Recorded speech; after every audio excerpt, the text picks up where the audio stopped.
Ever wonder what would happen if you got hit by a train? Here's some quick thoughts from an ER doc. If I took you and I strapped you on the hood of your car and I drove 70 miles an hour, you would be scared to death. So a baseball, if I'm sitting in my car and somebody throws a 55-mile-an-hour fastball at my driver's side window and it hits my window, the window's going to break. If a train, thousands of times the mass of that baseball, hits me at the same speed, the energy is so much greater. That's what makes people 20 times more likely to die.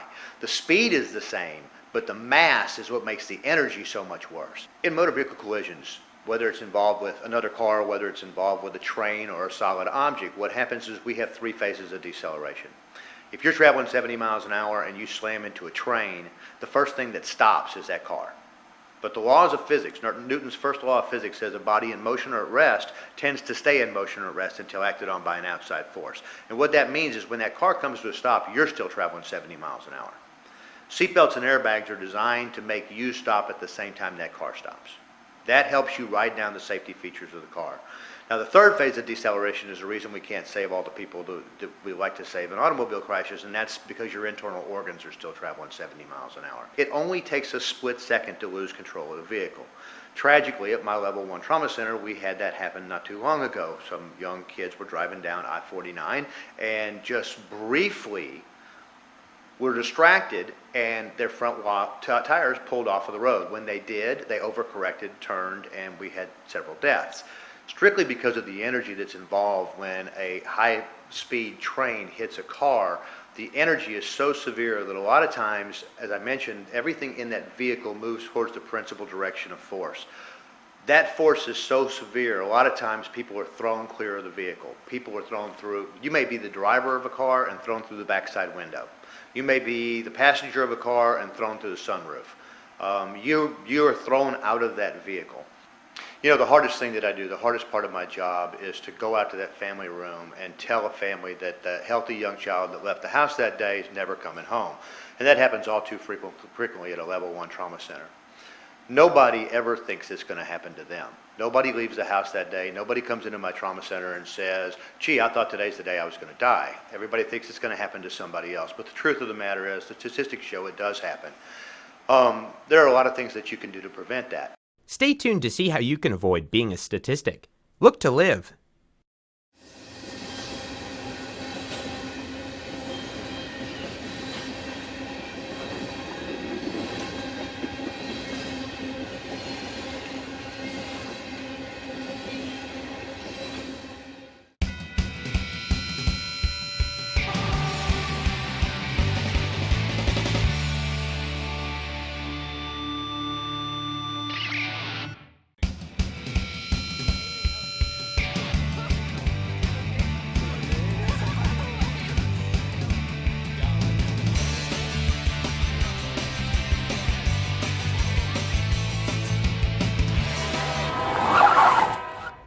Too close. And the problem is that it happens far more often than you think. But do you know how this can be avoided? It's easier than you think. All you have to do is look for the signs. What signs? They were all over the place. Let's rewind to see how this can be avoided.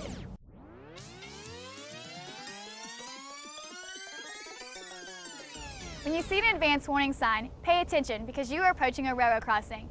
Pavement markings may also be present. This would be a good time to lower the radio, check behind you, and put your foot over the brake.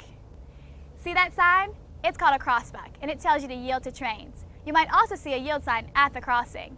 Yield on the highway means slow down, prepare to stop, and look for traffic before going. It's the same here, just instead of a car, we're dealing with a 12 million pound train. You can avoid real disaster by simply obeying the signs.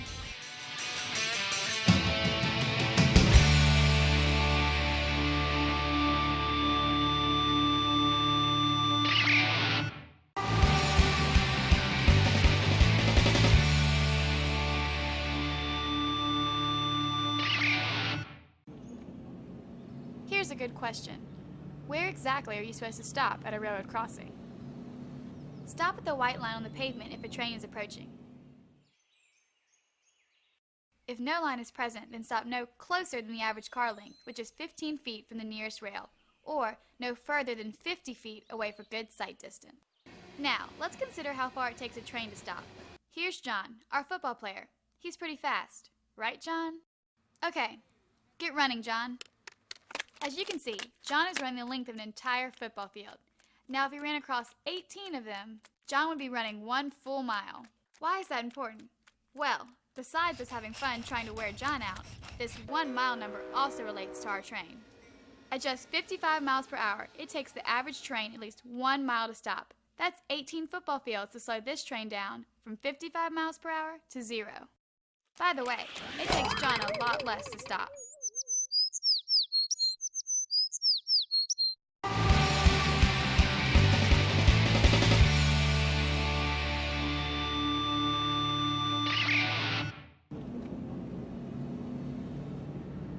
Guys, they're already at the game. Let's go. Let's go.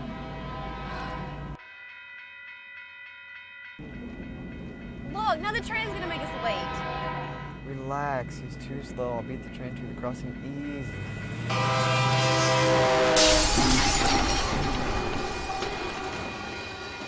Try to beat a train to a crossing. Is the risk of being disfigured or losing your life worth the seconds you might save?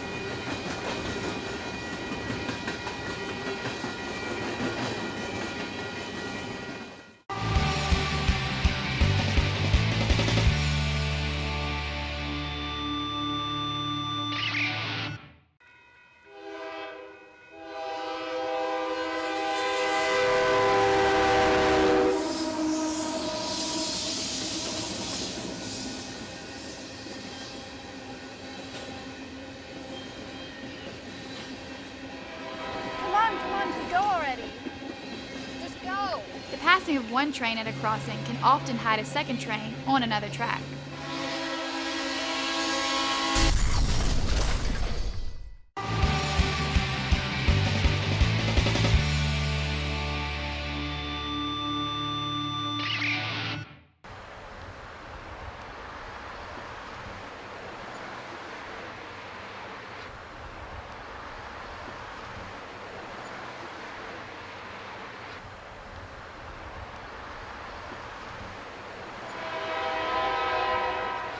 Be sure when you start across the tracks, there's room on the other side to get completely across.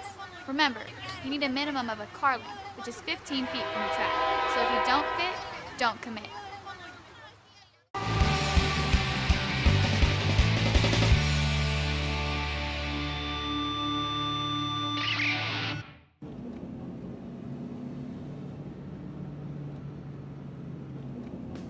Oh, I love this song. Girls, turn it up.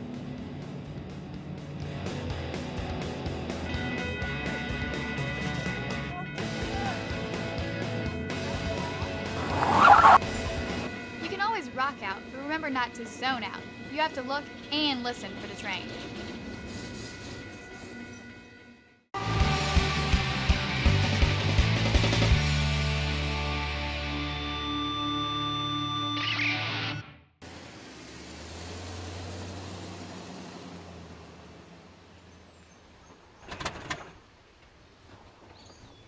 Oh, come on, start. Not again, come on. Oh, this is so not cool. Come on, start. If you ever get stalled on the tracks, immediately leave the vehicle and call the police or the emergency number posted at the crossing. If a train is approaching, move away from the crossing so not to be hit by debris. Your vehicle can always be replaced. You can't.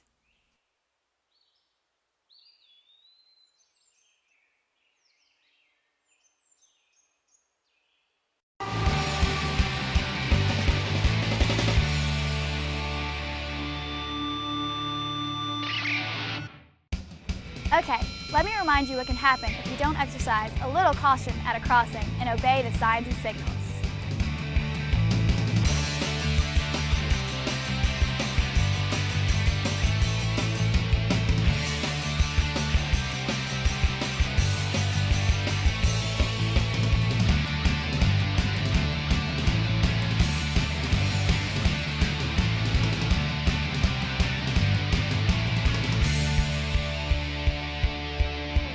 Remember, every time you approach a railroad crossing, slow down and be prepared to stop. Here, there are no do-overs. Look listen, and live.